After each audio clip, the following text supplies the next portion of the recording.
Hello everyone, welcome to NCERT Habibi. तो आज की क्लास में हम लोग करने वाले हैं वन शॉट रिवीजन कक्षा 8 सामाजिक विज्ञान की बुक। ठीक है, चैप्टर नंबर 1 संसाधन एवं उनका उपयोग।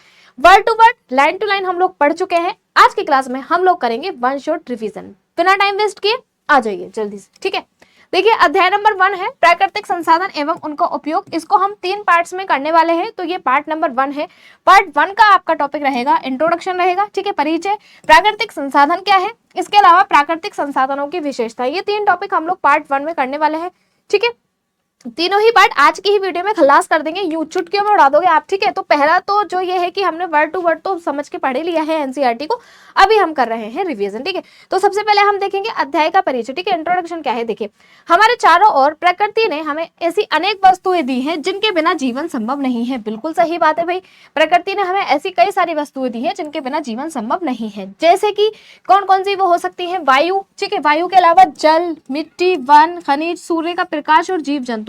तो ये कुछ चीजें ऐसी हैं, बहुत सारी चीजें ऐसी हैं जो प्रकृति ने हमें दी है और जिनके बिना जीवन जो है वो संभव नहीं है। ठीक है, अब देखिए इन सभी वस्तुओं का जो उपयोग है वो मनुष्य किसके लिए करता है, भोजन के लिए करता है, वस्त्र के लिए करता है, आवास के लिए करता है, ऊर्जा, उद्योग, कृषि और परिवहन जैसी अपनी आवश्यकताओं को पूरा करने के लिए करता है।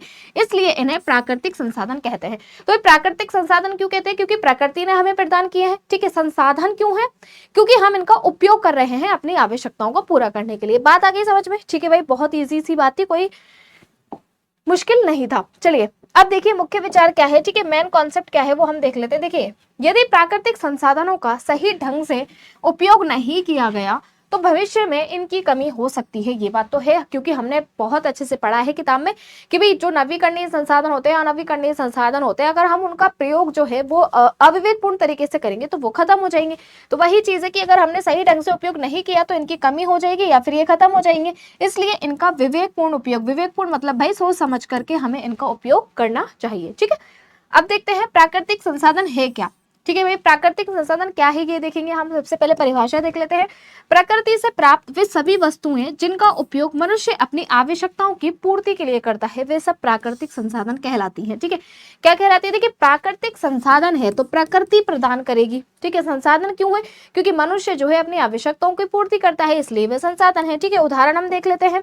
जल है, ठीक है, वायु है, मिट्टी है, ये सब इसके उदाहरण हो जाएंगे। सूर्य का प्रकाश हो जाएगा। ठीक है, वन हो जाएंगे, खनिज, पशु, मछलियां, ये सब जो है हमारे प्राकृतिक संसाधनों के क्या हो जाएंगे बच्चों, उदाहरण हो जाएंगे। ठीक है, फिर इसके बाद में आती है मुख्य विशेषताएं। ठीक है भैया, देखिए प्राकृतिक संसाधन की हमने परिभाषा पढ़ ली, उदाहरण पढ़ लिया, अब हम विशेषताएं भी देख लेते हैं एक बार।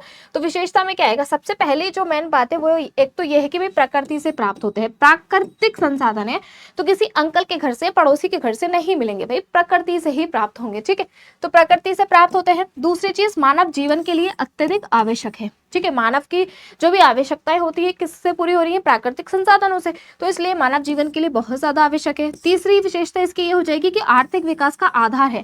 भाई अगर संसाधन नहीं होंगे तो विकास हम किस आधार पर करेंगे, संसाधन जो है उन्हीं के आधार पर हमारा क्या होता है बच्चों, आर्थिक विकास होता है। ठीक है, इसके अलावा और क्या विशेषता है बच्चों इसकी, देखिए सीमित और असीमित दोनों हो सकते हैं। तो यहाँ पे ये बात आप थोड़ा सा समझने की कोशिश करना, क्योंकि मैंने आपको बताया था नवीकरणीय संसाधन और अनवीकरणीय संसाधन हमने पढ़ा है बहुत अच्छे से, हमने एक एक वर्ड को, एक एक लाइन को बहुत अच्छे से समझा है एनसीईआरटी को। ठीक है, तो सीमित का मतलब मुझे आप बता दीजिए जब हमने पढ़ा है। सीमित मतलब जो कि खत्म हो जाएंगे, जो कि लिमिटेड है। ठीक है, वो कौन से है, अनवीकरणीय संसाधन। कौन से है बच्चों, अनवीकरणीय संसाधन। ठीक है, तो हमको याद रखना है कि अनवीकरणीय संसाधन तो क्या होते हैं, लिमिटेड होते हैं, सीमित होते हैं, इनका हम अंधाधुंध उपयोग नहीं कर सकते, बहुत सोच समझ के हमें उपयोग करना है। असीमित कौन से हो जाएंगे, नवीकरणीय संसाधन, जिनका उपयोग हम कर ही रहे हैं सतत तरीके से, जो हमें मिल जाते हैं। ठीक है, ये सीमित इसलिए होते हैं क्योंकि इनको बनने में लाखों करोड़ों वर्ष का समय लगता है। ठीक है, तो वो कौन से आ जाएंगे, अनवीकरणीय संसाधन, और असीमित में आ जाएंगे हमारे नवीकरणीय संसाधन, जो कि हम पढ़ चुके हैं बहुत अच्छे से। ठीक है, अब देखिए आप, इनका संरक्षण जो है वो आवश्यक है। संरक्षण मतलब इनकी रक्षा करना। तो जो भी प्राकृतिक संसाधन है उनकी रक्षा करना किसका दायित्व है, भाई हमारा है, क्योंकि हमारी सारी आवश्यकताएं जो है पूरी होती है प्राकृतिक संसाधनों से। अब यहाँ पे एक तरीके का फ्लो चार्ट दिया गया है, ये हम देख लेते हैं। देखिए क्या है, प्रकृति ने हमें क्या दिया है बच्चों, प्रकृति ने हमें दिया है प्राकृतिक संसाधन। ठीक है, प्रकृति ने क्या दिया, प्राकृतिक संसाधन, और प्राकृतिक संसाधन किसके लिए आवश्यक है। ठीक है, ये प्रकृति जो हमारी आएगी ना, थोड़ी सी ये इधर खिसक गई है, कोई दिक्कत नहीं है, ये हमारे यहाँ पर आएगी। ठीक है, प्रकृति ने हमें दिया प्राकृतिक संसाधन। प्राकृतिक संसाधन किसके लिए आवश्यक है? मानव जीवन के लिए, उद्योगों के लिए और कृषि के लिए। ठीक है, और ये जो चीजें हैं मानव जीवन, उद्योग, कृषि, ये सब किसका आधार है? आर्थिक विकास का। ठीक है, ये सब चीजें होंगी तो आर्थिक विकास होगा। ओके, आगे चलते हैं। अब देखिए प्राकृतिक संसाधन क्यों महत्वपूर्ण है। तो प्राकृतिक संसाधनों की विशेषताएं हमने देख ली, अब हम देखेंगे भाई क्यों जरूरी है, क्यों आवश्यक है हमारे लिए, ये क्यों महत्व रखते हैं प्राकृतिक संसाधन। सबसे पहली बात जो मेन पॉइंट आता है वो एक तो ये है कि भाई जीवन के लिए बहुत ज्यादा आवश्यक है, क्योंकि हमारे जीवन की बहुत सारी आवश्यकताएं पूरी होती हैं प्राकृतिक संसाधनों से। मनुष्य, पशु और पौधे सभी प्राकृतिक संसाधनों पर ही निर्भर होते हैं, जैसे कि हम हैं, मानव हैं, ठीक है, पशु हैं, पौधे हैं, ये सब प्राकृतिक संसाधनों पर निर्भर होते हैं। ठीक है, अब ये कैसे होते हैं ये सब कुछ मैं डिटेल में आपको एक एक लाइन समझा चुकी हूँ बच्चों। अगर आपको देखना है तो आप वो वाली क्लासेस देख सकते हैं जो मैंने पार्ट्स में आपको पढ़ाई है, topic wise, line to line. ठीक है, फिर दूसरे नंबर पर हमारे पास आता है भाई कृषि का आधार। जो प्राकृतिक संसाधन है वो किसका आधार है बच्चों? कृषि का आधार है। अगर प्राकृतिक संसाधन नहीं होंगे तो हम कृषि जो है वो किस आधार पर करेंगे? फसल उगाने के लिए हमें मिट्टी चाहिए होती है जो कि एक प्राकृतिक संसाधन है, हमें जल चाहिए होता है, ये भी प्राकृतिक संसाधन है, हमें सूर्य का प्रकाश चाहिए होता है जो कि एक प्राकृतिक संसाधन है। और एक और बात बता दूं कि ये तीनों ही यहाँ पर कौन से संसाधन है? नवीकरणीय संसाधन। ठीक है, नवीकरणीय संसाधन जो कि खत्म नहीं होते हैं अगर हम उन्हें ढंग से प्रयोग करेंगे तो। ठीक है, फिर आता है हमारे पास उद्योगों का आधार। ठीक है बच्चों, उद्योगों का भी आधार है प्राकृतिक संसाधन। भाई इतने बड़े बड़े उद्योग जो खोले गए हैं क्योंकि प्रकृति ने हमें बहुत सारी चीजें दी हैं जिनके आधार पर हमने उद्योगों का निर्माण किया है। ठीक है, और उन उद्योगों में हम अपनी आवश्यकताओं के लिए जो भी वस्तुएं हैं उन्हें हम बनाते हैं। ठीक है, उनका हम निर्माण करते हैं। तो कारखानों में जो कच्चा माल आता है वो कहाँ से हमें मिलता है? प्राकृतिक संसाधनों से। अब उद्योग तो हमने बना दिए, लेकिन उद्योग में कच्चा माल कहाँ से आएगा? भाई प्राकृतिक संसाधनों से ही तो आएगा। जैसे कि हम एग्जांपल ले सकते हैं, जैसे कि मान लो स्टील का कोई उद्योग है, अब स्टील के लिए कच्चा माल किसने दिया? प्रकृति ने तो दिया। उस स्टील को हम उठा के ले आए उद्योगों में और फिर वहां से हमने उसका निर्माण किया। हमने क्या बनाया? स्टील से जो भी हमारे काम आते हैं, बर्तन वगैरह, जिस भी चीज में स्टील काम आती है वो चीजें हमने बनाना शुरू की। तो प्रकृति ने हमें ये सब चीजें दी। ठीक है, नंबर 4 पर हमारे पास आता है ऊर्जा का स्रोत। तो भाई प्राकृतिक संसाधन जो है वो ऊर्जा के स्रोत है। ठीक है, कैसे कि कोयला, पेट्रोलियम, प्राकृतिक गैस, जल और सूर्य। जैसे कि अब देखिए यहाँ पर सूर्य से हमें क्या मिलता है भाई? सौर ऊर्जा मिलती है। ठीक है, प्राकृतिक गैस है, पेट्रोल है, कोयला है, ये सब जो है ये ऊर्जा के स्रोत हैं, इनसे हमें ऊर्जा मिलती है। ठीक है, जैसे कि कोयला बिजली बनाने के काम आता है, तो इस तरीके से ये हो जाएगा ऊर्जा का स्रोत। और नंबर 5 पर हमारे पास आता है रोजगार, बेरोजगारों के लिए रोजगार। ठीक है, तो भाई प्राकृतिक संसाधन जो है वो बेरोजगारों के लिए रोजगार भी देते हैं। देखिए कितनी अच्छी बात है। क्यों देते हैं? जो उद्योग बने हुए हैं उनमें लाखों लोग काम कर रहे हैं। ठीक है, मछलियां पकड़ते हैं लोग, मछलियां पकड़ के मत्स्य पालन करते हैं, अपना क्या है बच्चों? आजीविका चलाते हैं। तो देखिए वन है, किसी के पास बहुत सारे जो होते हैं वन होते हैं, वो अलग अलग तरीके के पेड़ उगाते हैं और उनसे अपना व्यवसाय करते हैं। तो वन, कृषि करके, ठीक है, फसल उगा करके, इसके अलावा खनन, मत्स्य पालन, ये सब लाखों लोगों को रोजगार देते हैं। ठीक है, तो क्यों महत्वपूर्ण है समझ में आ गया। इसके बाद हमारे पास आ जाता है एक एग्जाम पॉइंट कि एग्जाम पॉइंट के हिसाब से क्या जरूरी है। देखिए क्वेश्चन आ सकता है भी प्राकृतिक संसाधनों के 5 उदाहरण, और 5 उदाहरण आप यूं चुटकियों में दो क्योंकि हमने पढ़ लिया है प्राकृतिक संसाधनों के 5 उदाहरण हम दे सकते हैं। जल है, सूर्य का प्रकाश है, वायु है, पवन है। ठीक है, ये सब आप उदाहरण दे सकते हो ना। अब इसमें रटने वाली चीजें तो है नहीं। ठीक है, मिट्टी हो जाएगा, खनिज हो जाएगा उदाहरण में। ओके, और इधर कौन कौन से उदाहरण चले गए हैं? जल के अलावा यहाँ पर जल के अलावा वायु, वन। ठीक है, ये सब जो है हमारे प्राकृतिक संसाधनों के उदाहरण है। ओके, मतलब प्रकृति में आपको जो कुछ भी दिख रहा है भाई, इसमें रटने वाली चीजें कहाँ है? आपको प्रकृति में जो भी दिख रहा है, सूर्य का प्रकाश है, जल है, वायु है, मिट्टी है, ये सब क्या है? प्राकृतिक संसाधन है। ठीक है भाई, अब एनसीईआरटी कॉन्सेप्ट यहाँ पर एक है, प्राकृतिक संसाधन जो है वो केवल मनुष्यों के लिए ही नहीं बल्कि सभी जीवों के अस्तित्व का आधार है। ये बात तो है, केवल मनुष्य की ही आवश्यकता पूरी नहीं होती, जितने भी जीव जंतु हैं सभी के लिए आधार है अस्तित्व का। ठीक है, अब यहाँ के माइंड मैप हम देख लेते हैं एक तरीके का। भाई देखिए क्या है, सबसे पहले प्राकृतिक संसाधन। प्राकृतिक संसाधन हमें किससे मिलते हैं भाई? प्रकृति से मिलते हैं। ठीक है, मानव के उपयोग के लिए आवश्यक है और जीवन का आधार है प्राकृतिक संसाधन। ठीक है, मानव के उपयोग में कौन कौन से पॉइंट्स आ जाएंगे? कृषि, ठीक है, कृषि आ जाएगा, उद्योग आ जाएगा, ये सब मानव के उपयोग के लिए क्या है बच्चों? जरूरी है। ठीक है, ऊर्जा आ जाएगा। अब ये जो है तीनों चीजें किस चीज का आधार है हमारे लिए? आर्थिक विकास का। ठीक है, तो ये एक माइंड मैप यहाँ पर दिया गया है, आप लोग इसको देख लीजिए एक बार। ठीक है, ये हो गया, माइंड मैप हो गया। अब इसके बाद हम देखते हैं आगे वो जो मैंने आगे लिखा है कृषि उद्योग ऊर्जा, वो गलती से इस पेज पर आ गया, तो वो मैंने आपको उधर लिख दिया है, ठीक है। अब देखिए यहाँ पर एनसीईआरटी आधारित कुछ क्वेश्चन है। सबसे पहले वस्तुनिष्ठ प्रश्न, प्राकृतिक संसाधन जो है हमें कहाँ से प्राप्त होते हैं, तो जल्दी से बताइए भाई। प्राकृतिक संसाधन है तो ऑब्वियस सी बात है प्रकृति से प्राप्त होंगे, हमें आंटी के घर से तो प्राप्त होंगे नहीं। कहाँ से प्राप्त होंगे बच्चों? प्रकृति से ही ये हमें प्राप्त होंगे, ठीक है। तो बहुत ही सिंपल सा क्वेश्चन है, प्रकृति से ये प्राप्त हो जाएंगे, ठीक है। फिर दूसरा क्वेश्चन है प्राकृतिक संसाधनों का सबसे बड़ा उपयोग क्या है, तो बताइए बच्चों। मानव की आवश्यकताओं की पूर्ति, यही जो है सबसे बड़ा उपयोग है प्राकृतिक संसाधनों का।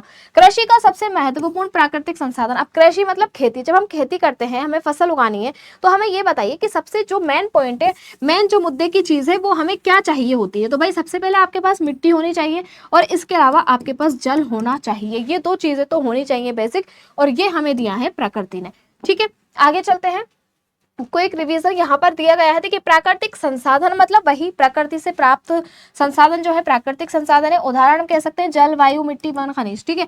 उपयोग की अगर हम बात करें तो भोजन के लिए, ऊर्जा के लिए, उद्योग के लिए, कृषि के लिए और आवास के लिए।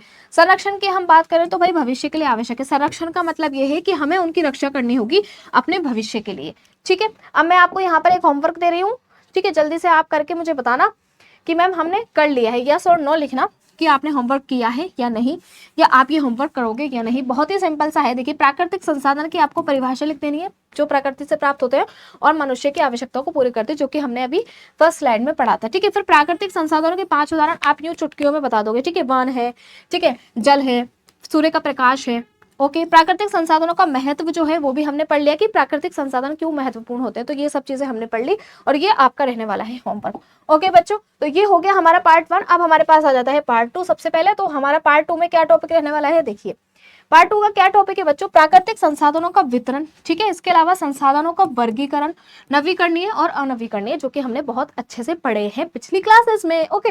तो अभी देख लेते हैं, यहाँ पे हम रिवीजन कर रहे हैं, ठीक है। प्राकृतिक संसाधनों का वितरण, देखिए सबसे पहले हम परिचय देख लेते हैं।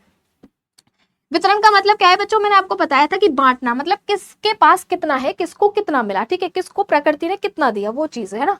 अब देखिए कि सभी देशों में सोना, पेट्रोलियम, जंगल, पानी और उपजाऊ मिट्टी समान मात्रा में मिलते हैं, बताइए जल्दी से सोचिए, अपने दिमाग के घोड़े दौड़ाइए। नहीं मिलते ना, सभी के पास बराबर सोना नहीं है, सभी के पास बराबर पेट्रोल नहीं है। अब जैसे कि जो खाड़ी देश हैं, सऊदी अरब वगैरह, ये जो मिडिल कंट्री है, मिडिल ईस्ट कंट्री, इनके पास कितना ज्यादा जो है बच्चों तेल के भंडार है, पेट्रोल वगैरह, कितना सस्ता वहां पर पेट्रोल होता है, जो कि भारत में नहीं है, ठीक है। इसके अलावा जो सोने की खदान है वो अफ्रीका में बहुत ज्यादा होती है, जो कि यहाँ हमारे यहाँ नहीं है, ठीक है। पानी है, उपजाऊ मिट्टी है, जंगल है, तो ये सब चीजें जो है वो बराबर मात्रा में नहीं है पृथ्वी पर, ठीक है।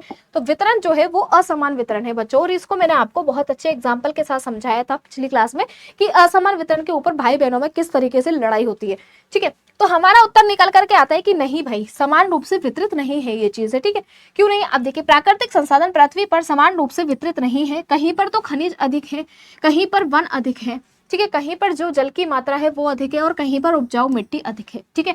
अब हमारा कॉन्सेप्ट क्या है ये देखिए, प्रत्येक क्षेत्र की भौतिक और प्राकृतिक परिस्थितियां अलग अलग होती हैं, ठीक है। तो अब जितने भी क्षेत्र होते हैं हमारे पास, ठीक है, उत्तर, दक्षिण, पूर्व, पश्चिम, सारे एरिया में जो क्षेत्र होते हैं अलग अलग, उनकी जो भौगोलिक स्थिति होती है वो अलग होती है। इसकी वजह से प्राकृतिक जो संसाधन होते हैं उनका वितरण भी असमान होता है, ठीक है। इसलिए इनका वितरण भी जो क्या है बच्चों, अलग अलग होता है, ठीक है। क्यों? अब देखिए हम इसको एक एग्जांपल से समझ सकते हैं। अब जैसे कि हमारे भारत का एग्जांपल ले लो, राजस्थान में क्या है बच्चों, रेगिस्तान है, ठीक है। तो वहां जैसे कि जैसलमेर है, वहां वर्षा बहुत ज्यादा कम होती है, लेकिन बांसवाड़ा की साइड में क्या होती है, वर्षा बहुत ज्यादा होती है, क्योंकि वहां पर जो है वन अधिक है। तो इस तरीके का जो वितरण है ना, भौगोलिक वितरण, ये डिसाइड करता है संसाधनों को, ठीक है। जबकि जहां पर भौगोलिक वितरण में इतनी असमानता है तो संसाधनों में तो असमानता हो तो होगी ही, ठीक है। अब देखिए प्राकृतिक संसाधनों का वितरण जो है वो किन कारणों पर निर्भर करता है। सबसे पहली बात आती है जलवायु। अब हम ये कैसे सोचे कि भाई अलग अलग क्यों मिलते हैं संसाधन, ऐसा भी तो हो सकता था ना कि प्रकृति सब जगह बराबर देती थी, फिर तो बात ही क्या होती है, लड़ाई नहीं होती देशों में आपस में, किसी में भी लड़ाई नहीं होती, ठीक है। अगर मम्मी भाई और बहन को वो जो चीज आई थी घर में अगर वो बराबर मात्रा में देती तो भाई बहन में भी क्या है बच्चों, लड़ाई नहीं होती, ठीक है, जो हमने पिछली क्लास में पढ़ी थी। तो वही चीज है। देखिए सबसे पहले तो जलवायु जो है उस पर निर्भर करते हैं संसाधन, जलवायु जो है वो अलग होती है। अब जलवायु किस पर, जलवायु पर क्या निर्भर करता है बच्चों, वर्षा की मात्रा, ठीक है।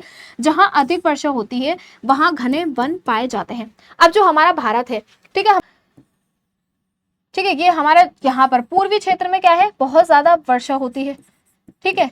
और इधर नीचे केरल की साइड पे क्या है, यहाँ भी बहुत ज्यादा वर्षा होती है। लेकिन यहाँ अगर मैं बात करूँ पश्चिम की, ठीक है, अगर मैं वेस्ट की बात करूँ तो यहाँ जो है वर्षा क्या है बच्चों, कम होती है, क्योंकि यहाँ है रेगिस्तान, ठीक है, इसलिए। तो ये जो है ना जलवायु, सभी जगह की जलवायु बहुत अलग है। केरल की साइड जो हमारा दक्षिण भारत है, यहाँ पर वर्ष भर उमस उमस का सा मौसम रहता है, ठीक है। राजस्थान की साइड बहुत ज्यादा गर्मी पड़ती है। तो ये जलवायु है, इसकी वजह से क्या है कि कहीं पर जहां भी वर्षा अधिक होगी वहां घने वन पाए जाएंगे, ठीक है। तो इस तरीके से सबसे पहला जो हमारा पॉइंट है वो क्या आ जाएगा, जलवायु, ठीक है, कि किन कारणों पर निर्भर करता है असमान वितरण, तो जैसे कि जलवायु है। दूसरा पॉइंट हमारे पास आ जाएगा, शुष्क क्षेत्रों में वनस्पति कम होती है, मैंने बता दिया, जैसे कि राजस्थान, ठीक है, भारत में क्या है, राजस्थान। तो वहां पर क्या है बच्चों, वनस्पति कम होगी, क्योंकि वहां पर वर्षा कम है तो वनस्पति भी कम है, ठीक है। इसके अलावा देखिए देखिए यहाँ पर उदाहरण दे भी रखा है, राजस्थान में वर्षा कम होने के कारण यहाँ पर क्या है बच्चों, रेगिस्तान है। जबकि असम में, जैसे असम में चेरापूंजी जो है ना, हमारे पूर्वी इलाके में चेरापूंजी, वहां पर कितनी ज्यादा बारिश होती है, ठीक है, वर्षा के कारण घने घने क्या है बच्चों, पेड़ पौधे पाए जाते हैं वहां पर, ठीक है। फिर नंबर 2 पर हमारे पास आता है अगला पॉइंट, स्थलाकृति। तो जलवायु का पॉइंट आपको समझ में आ गया। फिर आ जाए हमारे पास स्थलाकृति, ठीक है। जो स्थल की आकृति है ना, वो भी क्या है बच्चों, डिपेंड करता है उस पर भी। पर्वतीय क्षेत्रों में वन अधिक होते हैं। अब जो ऊंचे क्षेत्र होते हैं, पर्वत वाले क्षेत्र, वहां पर क्या होता है, वन जो है वो बहुत अधिक होते हैं। वही बात है, क्योंकि पर्वतीय क्षेत्रों में वर्षा अधिक होती है, ठीक है। मैदान जो है वो कृषि के लिए उपयुक्त होता है। अब हम सोचे कि भाई हम पर्वतीय क्षेत्र पर जाकर कृषि करें, तो ये कैसे पॉसिबल हो सकता है। कृषि के लिए कौन सा क्षेत्र उपयुक्त होगा, जो मैदान होते हैं वो, ठीक है। अब देखिए मिट्टी, मिट्टी पे भी निर्भर करता है भाई, मिट्टी जो है अलग अलग प्रकार की मिट्टी जो है वो पाई जाती है, ठीक है। यहाँ देखिए मिट्टी के बारे में क्या, हर प्रकार की मिट्टी जो है वो अलग अलग फसलों के लिए उपयुक्त होती है। जैसे कि काली मिट्टी जो है वो कपास के लिए उपयुक्त होती है, ठीक है। तो यहाँ पर उदाहरण क्या दिया है हमें, वही काली मिट्टी कपास के लिए उपयुक्त होगी। और जलोढ़ मृदा किसके लिए बच्चों, गेहूं, धान, गन्ना, इन सब के लिए जलोढ़ मृदा उपयुक्त होती है, ओके। फिर इसके बाद आता है भूगर्भीय संरचना, ठीक है। धरती के भीतर की संरचना यह तय करती है कि कहाँ कौन से खनिज मिलेंगे, ठीक है। उदाहरण की अगर हम बात करें तो लौह अयस्क, ठीक है। उदाहरण की हम बात करेंगे तो यहाँ पर हमारे पास आ जाएगा लौह अयस्क, जो कि कहाँ मिलता है, झारखंड में। अब धरती के जो भीतर की संरचना है ना, ऐसा होता है ना कि जो खनिज होते हैं ना वो अलग अलग क्षेत्र में अलग अलग पाए जाते हैं। अब जैसे कि हमारे भारत में झारखंड में लौह अयस्क बहुत ज्यादा मिलता है, उड़ीसा में बॉक्साइट ज्यादा मिलता है, राजस्थान में संगमरमर और जस्ता जो है वो बहुत ज्यादा मिलता है, ठीक है। इसके अलावा क्या है हमारे पास, अब एक फ्लो चार्ट यहाँ पे दिया है। देखिए प्राकृतिक संसाधनों का अगर हम वितरण देखें ना, तो यहाँ पे देखिए जलवायु, देखिए प्राकृतिक संसाधनों का वितरण किस पर निर्भर करता है, तो अभी अभी हमने पढ़ा है जलवायु पर निर्भर करता है, स्थलाकृति पर निर्भर करता है, और इसके अलावा मिट्टी पर निर्भर करता है, ठीक है, यही पढ़ा है हमने। अब देखिए स्थलाकृति मतलब कि भूगर्भीय संरचना की अंदर की जो भूगर्भीय संरचना है वो कैसी है, ठीक है। अलग अलग क्षेत्रों में अलग अलग प्रकार के संसाधन पाए जाते हैं, ठीक है। बात आ गई यहाँ तक समझ में। अब आगे देख लेते हैं क्या है, यहाँ देखिए एग्जाम के पॉइंट ऑफ व्यू से हमारे लिए क्या इंपॉर्टेंट है। देखिए प्राकृतिक संसाधन समान रूप से क्यों नहीं पाए जाते, बताइए भैया। अभी अभी हमने डिस्कस किया है कि प्राकृतिक संसाधनों का जो वितरण है वो असमान है, क्यों है वो हमने बता दिया। तो यहाँ पे वही क्वेश्चन पूछा है, ठीक है, क्योंकि प्रत्येक क्षेत्र की जलवायु अलग होती है भाई, मिट्टी अलग होती है, स्थलाकृति अलग होती है, भूगर्भीय संरचनाएं जो है वो अलग अलग होती है, इसलिए अलग अलग जो है संसाधन पाए जाते हैं, ठीक है। बात आगे समझ में, ओके मैम आ गई। अब देखते हैं प्राकृतिक संसाधनों का वर्गीकरण, ठीक है। अब ये तो हमने पढ़ लिया कि असमान वितरण है, अब वर्गीकरण हम कैसे करेंगे, क्लासिफिकेशन कैसे करेंगे उसको। प्राकृतिक संसाधनों को उनकी पुनः प्राप्त होने की क्षमता के आधार पर 2 भागों में बांटा गया है, मतलब कि वो दोबारा हमें मिल जाएंगे या नहीं। जैसे कि मेरे पास चॉकलेट है डेयरी मिल्क और मैं खा गई हूँ, अब अगर ये है कि वो चॉकलेट मुझे दोबारा मिल जाएगी तो वो है मेरे लिए नवीकरणीय चॉकलेट। अगर वो चॉकलेट मुझे दोबारा नहीं मिलेगी या बहुत टाइम लगेगा, बहुत ज्यादा इंतजार करना पड़ेगा, तो वो है मेरे लिए अनवीकरणीय चॉकलेट। बात आगे समझ में।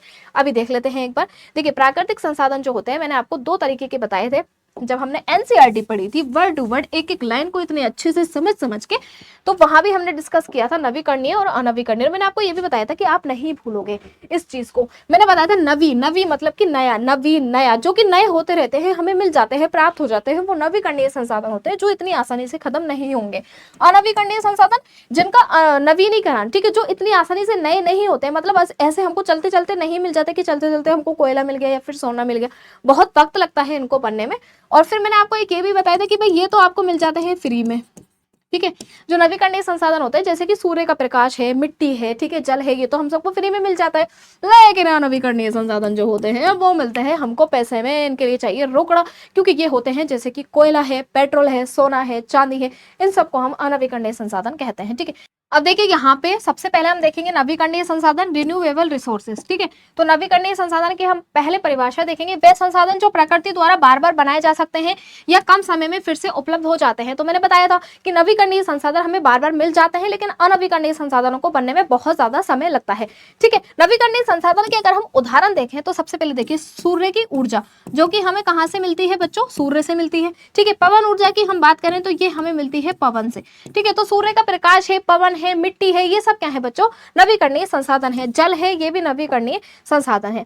ठीक है, और इसके अलावा वन भी जो है वो नवीकरणीय संसाधन है यदि संरक्षण किया जाए। इसका मतलब क्या हुआ कि यदि हमने वनों का ख्याल रखा, यदि अगर हम पेड़ जो है वो अंधाधुंध कटाई कर रहे हैं वनों की, तब तो वन भी जो है एक दिन खत्म हो जाएंगे। लेकिन अगर हमने संरक्षण उनका किया, ठीक है, जैसे कि हमने एक पेड़ काटने के बदले अगर 10 पेड़ लगाए, ठीक है, मतलब बहुत ज्यादा हमने ध्यान से विवेकपूर्ण तरीके से उपयोग किया, तब तो ठीक है भाई, जो वन है वो भी किस में आ जाएंगे, नवीकरणीय संसाधनों में आ जाएंगे। ठीक है, तो यहाँ कंफ्यूज मत होना कि वन जो है नवीकरणीय संसाधन या नवीकरणीय। यहाँ पर एक शर्त आपको बता दी है, यदि संरक्षण किया जाएगा वनों का तो वो भी क्या है, नवीकरणीय संसाधन। अब हम देख लेते हैं विशेषताएं नवीकरणीय संसाधनों की। ठीक है, सबसे पहली विशेषता यह है कि बार बार प्राप्त किए जा सकते हैं। ठीक है भाई, दूसरी विशेषता क्या है, पर्यावरण के लिए अपेक्षाकृत सुरक्षित है। तो ये जो है पर्यावरण के लिए क्या है बच्चों, सुरक्षित है, क्योंकि जैसे कि वन है, वायु है, जल है, ये तो पर्यावरण के लिए क्या है, जो है सुरक्षित है। ठीक है, इनका संरक्षण जो है वो क्या है बच्चों, आवश्यक है। ठीक है, इनका क्या है, हमको संरक्षण करना है, विवेकपूर्ण तरीके से उपयोग हमें करना है अनवीकरणीय संसाधनों का। लेकिन जैसे कि पानी है तो पानी को बहने से बचाएं, ठीक है, जल का संरक्षण करें, वनों का संरक्षण करें। तो ये जो चीजें हैं ना नवीकरणीय संसाधन, ये मांगती है संरक्षण। ठीक है, इनको किसकी आवश्यकता होती है, संरक्षण की। ठीक है, दूसरी चीज हमारे पास आती है अनवीकरणीय संसाधन, नॉन रिन्यूएबल रिसोर्सेज। ठीक है, जिनका जो है नवीनीकरण बार बार नहीं किया जा सकता। परिभाषा देखेंगे, वे संसाधन जिन्हें बनने में लाखों वर्ष लगते हैं और जल्दी से दोबारा नहीं बनते हैं, अनवीकरणीय संसाधन कहलाते हैं। उदाहरण की अगर हम बात करें तो यहाँ देखिए, जैसे कि पेट्रोल है, ठीक है, कोयला है, प्राकृतिक गैस है, ये सब हमारे किस में आ जाएंगे, अनवीकरणीय संसाधन में ये सब आ जाएंगे। ठीक है, पेट्रोल, ठीक है, जिसको बनने में काफी समय लगता है, कोयला, प्राकृतिक गैस, इनको बनने में जो है बच्चों लाखों वर्ष का समय लग जाता है। इसके अलावा लौह अयस्क। ठीक है, अब हम देखते हैं विशेषता। ठीक है, विशेषता क्या है बच्चों, देखिए सीमित मात्रा में उपलब्ध है। जो अनवीकरणीय संसाधन है उनकी क्या विशेषता है, एक तो ये कि बहुत ही कम मात्रा में उपलब्ध है, सीमित मात्रा है, अनलिमिटेड उपयोग हम उनका नहीं कर सकते, एक लिमिट है उपयोग करने की। ठीक है, इसके अलावा जल्दी ही समाप्त हो सकते हैं। ठीक है, इसके अलावा क्या है भाई, विवेकपूर्ण उपयोग आवश्यक है, बहुत ही सोच समझ करके उपयोग करना होगा। जैसे कि कोयले का भंडार हमने पढ़ा था एनसीईआरटी में पिछली क्लासेस में कि 50 वर्ष तक का अनुमान है कि कोयला जो है वो 50 वर्षों तक का भंडार है हमारे पास। तो हमें उसके क्या करना है, अल्टरनेट ढूंढना है। ठीक है, तो हमें क्या है बच्चों, विवेकपूर्ण उपयोग जो है इनका करना है अनवीकरणीय संसाधनों का, ये इनकी होती है विशेषता। अब हम इनका एक बार कंपैरिजन देख लेते हैं। ठीक है, तुलना हम देख लेते हैं नवीकरणीय संसाधन में और अनवीकरणीय संसाधन में। देखिए सबसे पहले नवीकरणीय संसाधन का देखिए यहाँ पर। ठीक है, यहाँ पे ये जो है ये किसके लिए है बच्चों, ये है नवीकरणीय,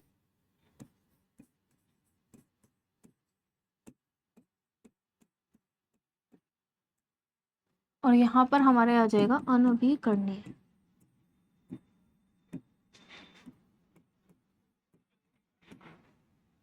ठीक है, अब देखिए नवीकरणीय में क्या आएगा, बार बार प्राप्त होते हैं, यही हमने पढ़ा था। ठीक है, इसके अलावा जल्दी समाप्त नहीं होते हैं, यदि सही उपयोग हो तो जल्दी समाप्त नहीं होते हैं। इसके अलावा सूर्य, जल, पवन, ठीक है, ये जो है ना ये क्या है, एग्जाम्पल है नवीकरणीय संसाधन के। ठीक है, इसके अलावा देखें अनवीकरणीय संसाधन में क्या है, बनने में लाखों वर्ष का समय लगता है। ठीक है, सीमित मात्रा में ये उपलब्ध है। अगर इसके एग्जाम्पल की बात करें तो इनके एग्जाम्पल आ जाएंगे कोयला, पेट्रोलियम और प्राकृतिक गैस। बात आ गई समझ में। आगे देख लेते हैं, यहाँ पर कुछ याद रखने की ट्रिक्स दी गई हैं, अगर आपको याद नहीं हो तो। वैसे तो बहुत ईजी है, सिंपल सी चीजें हैं। ठीक है, रटने वाला कुछ है नहीं। सू जल पवन फिर से मिलेंगे, तो आपको ये ट्रिक याद रखनी है, सू जल पवन जो है वो फिर से मिलेंगे। इसका मतलब सूर्य है, जल है, पवन है, ये फिर से मिलेंगे। और फिर से मिलने का मतलब क्या हो जाएगा बच्चों, नवीकरणीय संसाधन। ठीक है, जो फिर से हमें मिल रहे हैं वो हो जाएंगे हमारे लिए नवीकरणीय संसाधन। ठीक है, और जो फिर से नहीं मिलेंगे वो हो जाएंगे हमारे लिए अनवीकरणीय संसाधन। कोयला, पेट्रोल, गैस खत्म हो सकते हैं। ऐसे याद रखना कि जब हम गाड़ी में पेट्रोल भरवाते हैं तो वो खत्म हो जाता है ना बहुत जल्दी, एक मतलब कि एक लिमिट होती है उसकी, जैसे ही हमने यूज किया वो खत्म हो जाएगा, तो इसका मतलब वो अनवीकरणीय संसाधन है। ठीक है, ये कौन से हैं, अनवीकरणीय संसाधन के एग्जाम्पल। ठीक है भाई, आगे चलते हैं। दैनिक जीवन से अगर हम उदाहरण लें कि हम दैनिक जीवन में जिसका भी यूज कर रहे हैं, हम दैनिक जीवन में जो भी चीजों का, उसमें नवीकरणीय कौन से हैं और अनवीकरणीय कौन से हैं। तो देखिए नवीकरणीय की अगर हम बात करें तो जो सोलर पैनल से जो बिजली बनाई जाती है, आपने देखा होगा कि जो छतें हैं, रूफटॉप होते हैं, उनपे क्या होते हैं, सोलर पैनल लगे हुए होते हैं, सूर्य की रोशनी प्राप्त होती है, डायरेक्ट क्या है, बिजली बनती है। ठीक है, तो अब सूर्य की रोशनी, सूर्य क्या है बच्चों, नवीकरणीय। तो इसलिए दैनिक जीवन की अगर हम बात करें तो कैसे हम उपयोग कर रहे हैं, सोलर पैनल से बिजली बनाकर, पवन चक्की, ठीक है, पवन चक्की लगी हुई होती है, पवन से हम ऊर्जा प्राप्त करते हैं। ठीक है, इसके अलावा वर्षा का जल, तो ये सब जो है नवीकरणीय संसाधन में आएगा। अनवीकरणीय संसाधन जैसे कि हमारी बाइक में होता है पेट्रोल। ठीक है, इसके अलावा बिजली घर में कोयला, ठीक है, तो कोयले का हम यूज करते हैं, पेट्रोल का हम यूज करते हैं, रसोई घर में हम जैसे कि नेचुरल गैस, प्राकृतिक गैस का हम यूज करते हैं। तो ये सब अनवीकरणीय संसाधन आएंगे जिनका प्रयोग हम दैनिक जीवन में कर रहे हैं। ठीक है, आगे हम देखते हैं, यहाँ एक माइंड मैप दिया गया है। माइंड मैप देख लो एक बार, जो कुछ हमने पढ़ा है उसी के बारे में यहाँ लिखा हुआ है। देखिए नवीकरणीय और अनवीकरणीय, नवीकरणीय वही सूर्य, जल, पवन, ठीक है, वन, कोयला, पेट्रोल, प्राकृतिक गैस, किस में आ जाएगा, अनवीकरणीय। ठीक है, आगे चलते हैं। महत्वपूर्ण शब्द यहाँ पर कुछ दिए गए हैं। देखिए वितरण का मतलब क्या हुआ, मैंने आपको बताया था स्टार्टिंग में भी, वितरण का मतलब क्या है, बांटना। ठीक है, किसको कितना मिला, तो अलग अलग स्थानों पर जो उपलब्धता है, ठीक है, कहाँ पर कितनी उपलब्धता पाई जाती है, उसका मतलब हो गया वितरण। ठीक है, नवीकरणीय का मतलब जो फिर से प्राप्त हो जाए, अनवीकरणीय जो जल्दी दोबारा नहीं बने। भूगर्भीय संरचना का मतलब क्या है, धरती के भीतर की बनावट, भूगर्भीय, गर्भ मतलब अंदर, ठीक है, धरती के जो अंदर है, भीतर है, उसकी बनावट कैसी है, उसको हम भूगर्भीय संरचना कहते हैं। एनसीईआरटी पर आधारित यहाँ कुछ क्वेश्चन दिए गए हैं। नंबर 1 क्वेश्चन हमारे पास आता है, प्राकृतिक संसाधनों का वितरण जो है वो किन किन बातों पर निर्भर करता है। तो ये हमने स्टार्टिंग में ही पढ़ा था कि भाई जलवायु पर निर्भर करता है, मतलब पार्ट 2 के स्टार्टिंग में। ठीक है, इसके अलावा स्थलाकृति पर निर्भर करता है, मिट्टी पर निर्भर करता है, और भूगर्भीय संरचना। तो ये 3-4 पॉइंट आप याद रखना। नवीकरणीय संसाधन किसे कहते हैं, कि भाई जो बार बार बन जाते हैं और इतनी आसानी से खत्म नहीं होंगे अगर सही से उपयोग किया जाए। तो वे संसाधन जो प्रकृति द्वारा कम समय में पुनः उपलब्ध हो जाते हैं, ठीक है, या फिर बार बार बन जाते हैं, नवीकरणीय संसाधन कहलाते हैं। अनवीकरणीय संसाधनों के 3 उदाहरण हमें देने हैं। तो मैंने आपको बताया जैसे कि कोयला है, ठीक है, कोयला है, पेट्रोल है, जो हमारी बाइकों में जैसे कि पेट्रोल खत्म हो जाता है, मैंने आपको बताया खत्म हो रहा है, इसका मतलब अनवीकरणीय संसाधन है। ठीक है, तो कोयला, पेट्रोल और प्राकृतिक गैस, ये 3 उदाहरण हो गए हैं। Quick revision box. सबसे पहले संसाधनों का वितरण जो है वो समान नहीं होता है। तो अब तक हमने जो भी पढ़ा उसका एक क्विक रिवीजन हम यहाँ कर लेते हैं कि हमने क्या पढ़ा था। देखिए संसाधनों का जो वितरण है वो समान नहीं होता, और उसके रीजन हमने पढ़े थे कि भूगर्भीय संरचना की वजह से, जलवायु की वजह से, ठीक है, बहुत सारे हमने रीजन पढ़े थे। अब वितरण के आप कारण देखिए, वही जलवायु हमने देखा था, स्थलाकृति हमने देखी थी, मिट्टी हमने देखी थी कि सब जगह की जो है अलग अलग मिट्टी होती है, अलग अलग फसल के लिए अलग अलग मिट्टी उपयुक्त होती है। ठीक है, इसके अलावा हमने भूगर्भीय संरचना देखी थी। ओके, अब देखिए यहाँ पर संसाधनों के प्रकार हमने देखे थे, नवीकरणीय और अनवीकरणीय। नवीकरणीय में वही सूर्य, जल और पवन आ जाएंगे, अनवीकरणीय में कोयला और पेट्रोल, ठीक है, प्राकृतिक गैस आ जाएगा। ठीक है, आगे चलते हैं। अब हमारे पास आ जाएंगे पार्ट 3। ठीक है, तो हमारे पास ये आ गया है बच्चों पार्ट 3, पार्ट 2 कंप्लीट हो चुका है। अब पार्ट 3 में क्या क्या टॉपिक रहने वाले हैं वो मैं आपको बता देती हूँ एक बार। प्राकृतिक संसाधनों का विवेकपूर्ण एवं उत्तरदायी उपयोग। हमने प्राकृतिक संसाधनों के बारे में पढ़ लिया, उनका वितरण पढ़ लिया, कितने प्रकार के होते हैं। अब हमें ये देखना है कि हमें उनका उपयोग जो है वो किस तरीके से करना है। ठीक है, इसके अलावा हमें देखना है सतत विकास देखना है। प्राकृतिक संसाधन जो है वो एक अभिशाप है और अंतरराष्ट्रीय सौर गठबंधन IS है, ये भी देखना है। ठीक है, तो ये सब हमारे टॉपिक रहने वाले। तो सबसे पहले हम देखेंगे कि विवेकपूर्ण और उत्तरदायी उपयोग हम किस प्रकार से करेंगे। तो सबसे पहले देखिए परिचय। ठीक है, देखिए प्राकृतिक संसाधन जो है वो सीमित है, ये तो हमने देख लिया ना कि कुछ संसाधन क्या है बच्चों, सीमित है। यदि इनका आवश्यकता से अधिक उपयोग किया जाए तो भविष्य में इनकी कमी हो सकती है। इसलिए हमें इनका विवेकपूर्ण या सोच समझकर और उत्तरदायित्वपूर्ण, मतलब कि जिम्मेदारी से, क्योंकि हमारी भी तो जिम्मेदारी बनती है ना प्रकृति को लेकर। प्रकृति ने जब हमें इतने सारे संसाधन दिए हैं तो मनुष्य की भी जो है वो एक जिम्मेदारी, एक रिस्पॉन्सिबिलिटी बनती है कि हाँ भाई हम प्रकृति का क्या है, संरक्षण करें। ठीक है, तो वही है कि एक जिम्मेदारी से हमें उपयोग करना चाहिए। ठीक है, आगे क्या है, विवेकपूर्ण का अर्थ क्या हुआ, विवेकपूर्ण मतलब बहुत सोच समझ करके। संसाधनों का आवश्यकता मतलब जितने जल की हमें आवश्यकता है, ऐसे नहीं कि आपने अपनी आवश्यकता के अनुसार पानी लिया, पानी बह रहा है, आपको कोई मतलब नहीं है, नहीं भाई, बहते हुए पानी को रोको, जल का संरक्षण करो, वनों का संरक्षण करो, हमें बहुत सारी चीजों का जो है वो ख्याल रखना है। ठीक है, अब देखिए संसाधनों का आवश्यकता अनुसार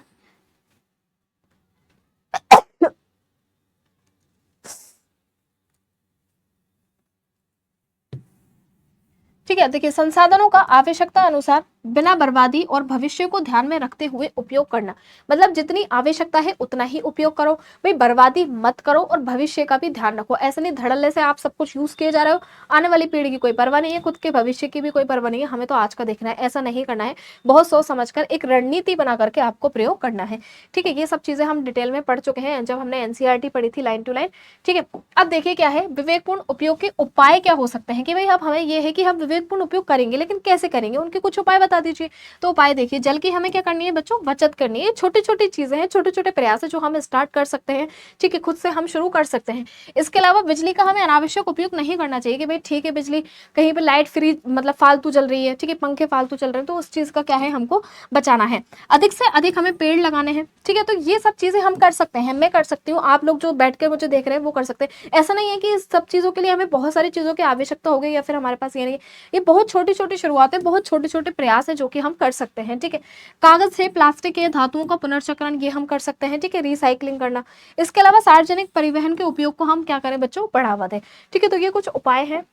इसके अलावा देखिए एक फ्लो चार्ट यहाँ दिया है। प्राकृतिक संसाधन का हमें क्या करना है बच्चों, सोच समझ करके उपयोग करना है। सोच समझ करके उपयोग का मतलब क्या हुआ, हमें जल बचाना है, ऊर्जा को बचाना है और ज्यादा से ज्यादा वृक्ष लगाने हैं। अगर हम ऐसा करेंगे तो हमारा जो भविष्य है वो क्या होगा बच्चों, सुरक्षित होगा। ठीक है, आगे चलते हैं।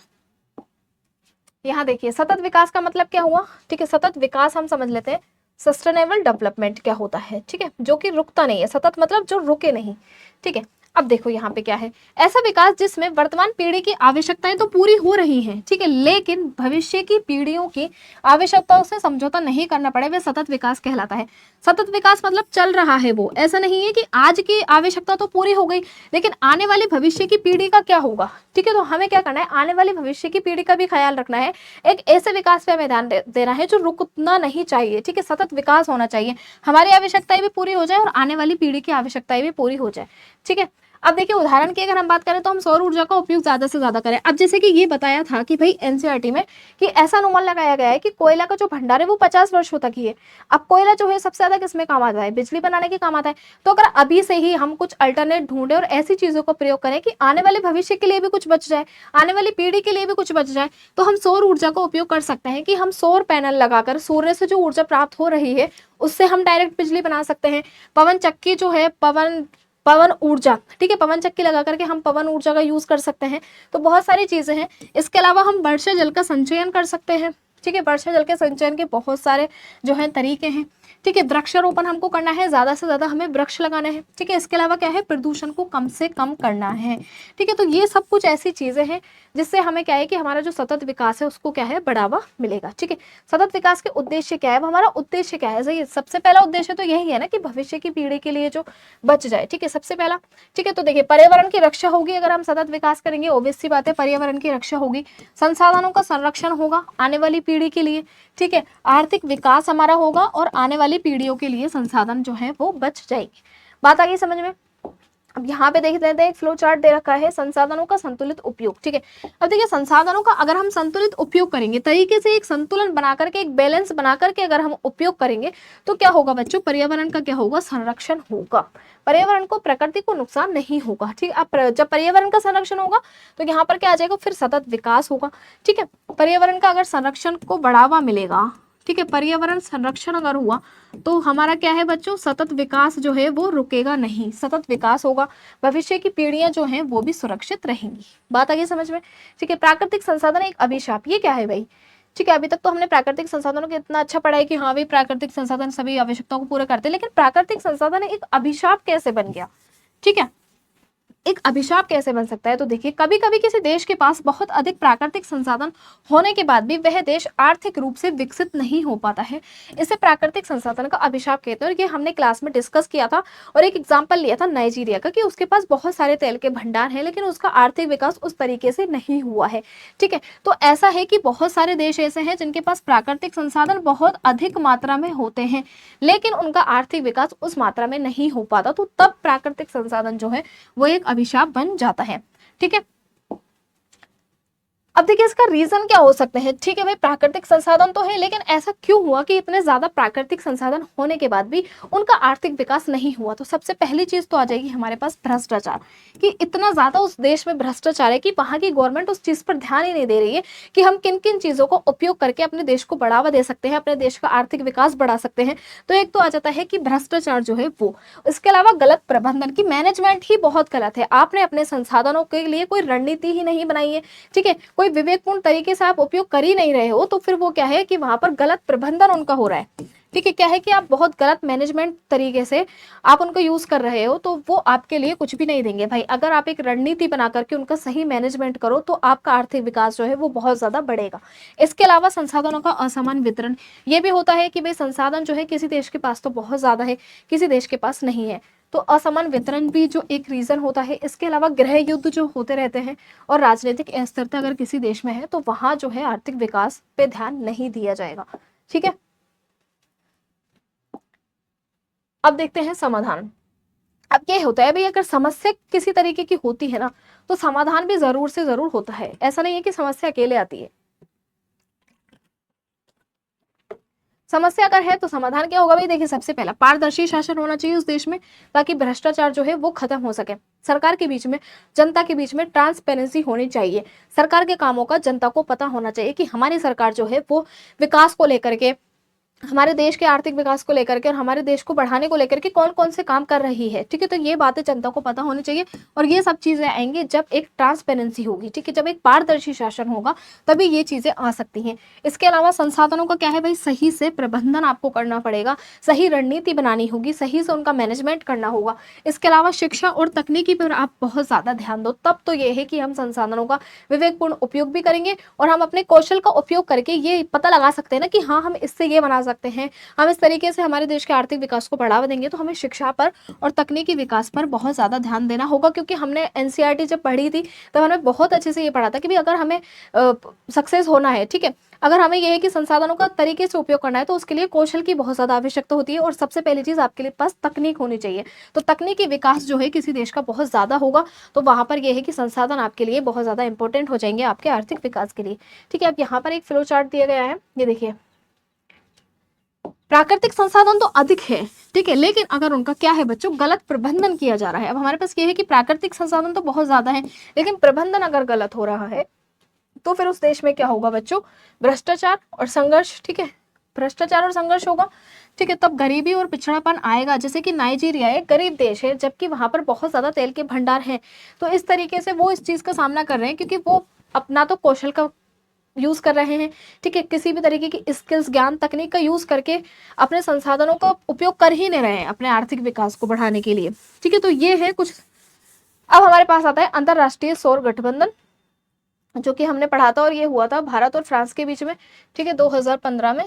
तो यहाँ पे हम देख लेते हैं एक बार, ये देखिए अंतरराष्ट्रीय सौर गठबंधन। अंतरराष्ट्रीय सौर गठबंधन जो था, इसको कहते हैं इंटरनेशनल सोलर अलायंस, मतलब कि ये सूर्य की ऊर्जा को लेकर के हुआ था। ठीक है, सौर गठबंधन है ना, सूर्य की ऊर्जा को लेकर के। इसकी शुरुआत 2015 में हुई थी और ये किस किस के बीच में हुआ था, भारत और फ्रांस के बीच में हुआ था। ठीक है, इसका जो मुख्यालय है वो कहाँ बनाया गया था, गुरुग्राम हरियाणा में। ठीक है, मतलब इसका मुख्यालय हमारे भारत में ही है।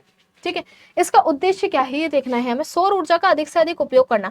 अब सौर ऊर्जा को लेकर के ये बनाया गया है, तो इसका वही है कि भाई सौर ऊर्जा का हम अधिक से अधिक क्या है बच्चों, उपयोग करें। स्वच्छ ऊर्जा को हम क्या है, बढ़ावा दें। इसके अलावा देशों के बीच में सहयोग भी इससे बढ़ेगा और जीवाश्म ईंधन पर निर्भरता कम होगी। ठीक है, जब हम सूर्य की रोशनी का उपयोग करेंगे तो जीवाश्म ईंधन पर निर्भरता अपने आप कम हो जाएगी। अब इसके लिए भारत के लिए क्या महत्व है इसका, देखिए सबसे पहले तो ऊर्जा जो है, ऊर्जा की सुरक्षा होगी। ठीक है, प्रदूषण में भी कमी आएगी कि जब हम पेट्रोल वगैरह इन सब चीजों का कम यूज करेंगे, ठीक है, तो क्या है बच्चों, प्रदूषण में भी कमी आएगी। ठीक है, स्वच्छ जो है हमारा पर्यावरण हो जाएगा। बात आ गई समझ में। अब देखिए यहाँ पर टिकाऊ विकास का एक माइंड मैप दिया गया है। देखिए प्राकृतिक संसाधनों का उपयोग सबसे पहले हम देखेंगे विवेकपूर्ण तरीके से हमें करना है। ठीक है, कैसे करना है, अगर हमने प्राकृतिक संसाधनों को तरीके विवेकपूर्ण तरीके से हमने किया तो सतत विकास में रुकावट नहीं आएगी। ठीक है, संरक्षण हमने करना है। इसके अलावा देखिए अंतरराष्ट्रीय सौर गठबंधन, ठीक है, तो ये जो है हो जाता है आपका। इसके अलावा यहाँ पर कुछ शब्द अर्थ दिए गए हैं। विवेकपूर्ण उपयोग का मतलब क्या है, सोच समझ करके उपयोग करना। ठीक है। उत्तरदायित्व का मतलब मैंने आपको बताया था जिम्मेदारी। ठीक है। सतत विकास का मतलब क्या है? भविष्य को सुरक्षित रखते हुए विकास। सतत विकास का मतलब यही है कि हमारा विकास रुकना नहीं चाहिए, हमें भविष्य के बारे में भी ध्यान रखना है। ठीक है। संरक्षण का मतलब क्या है? संसाधनों की रक्षा करना। ISA क्या है? अंतरराष्ट्रीय सौर गठबंधन। ठीक है। अब देखिए एनसीईआरटी पर आधारित यहाँ पर कुछ क्वेश्चन है। सबसे पहली बात तो ये कि विवेकपूर्ण उपयोग क्या है। ठीक है। तो यह है कि भाई प्राकृतिक संसाधनों का जो है हमें अपने आवश्यकता के अनुसार बिना किसी बर्बादी नहीं करनी है, भविष्य को ध्यान में रख करके इसका उपयोग हमें करना है। ठीक है। सतत विकास किसे कहते हैं? ऐसा विकास जिसमें वर्तमान की आवश्यकताएं पूरी हो और भविष्य की पीढ़ियों के संसाधन भी क्या है बच्चों? सुरक्षित रहें। ठीक है। वो क्या है? सतत विकास कहलाता है। प्राकृतिक संसाधन अभिशाप क्या है? तो अभिशाप हमने पढ़ लिया था कि संसाधन तो बहुत ज्यादा है लेकिन आर्थिक विकास उस हिसाब से नहीं हुआ है। जब प्राकृतिक संसाधनों से समृद्ध देश, ठीक है, एक ऐसा देश है जिसके पास बहुत सारे प्राकृतिक संसाधन है लेकिन उनका प्रबंधन है, मतलब कि गलत प्रबंधन है और भ्रष्टाचार के कारण विकास नहीं कर पा रहे हैं, तो इसे हम प्राकृतिक संसाधनों का अभिशाप कहते हैं। ठीक है। तो यहाँ पर सब कुछ बहुत ही शॉर्ट्स एंड स्वीट आपको दिया गया है। ये PDF जो है वो आपको मिल जाएगी डिस्क्रिप्शन बॉक्स में, मैं जो है इसको लगा दूंगी। ISA का मुख्यालय कहाँ पर है? गुरुग्राम हरियाणा हमने पढ़ा था। ठीक है। क्विक रिवीजन बॉक्स फिर से आ गया है, ये हम देख लेते हैं एक बार। विवेकपूर्ण उपयोग का मतलब क्या है? सोच समझ करके उपयोग करना। ठीक है। अब सोच समझ कर के मतलब कि अपनी आवश्यकता के अनुसार, ऐसे नहीं कि हम फालतू में यूज किए जा रहे हैं, बहुत ज्यादा दोहन करे जा रहे हैं गलत तरीके से, तो आवश्यकता के अनुसार उपयोग। सतत विकास का मतलब होता है वर्तमान और भविष्य दोनों का ध्यान रखते हुए करना। प्राकृतिक संसाधन अभिशाप क्यों है? कि संसाधन तो बहुत ज्यादा है लेकिन विकास बहुत ही कम है। ISA 2015 में हुआ था भारत और फ्रांस में और इसका मुख्यालय है हमारे हरियाणा में। ठीक है। हरियाणा के गुरुग्राम। तो ये हमारा फर्स्ट चैप्टर का जो था वन शॉट रिवीजन खत्म हो गया। ऐसे ही हम सेकंड चैप्टर को पहले line to line word to word समझेंगे, उसके बाद ऐसे ही वन शॉट रिवीजन लेकर आएंगे।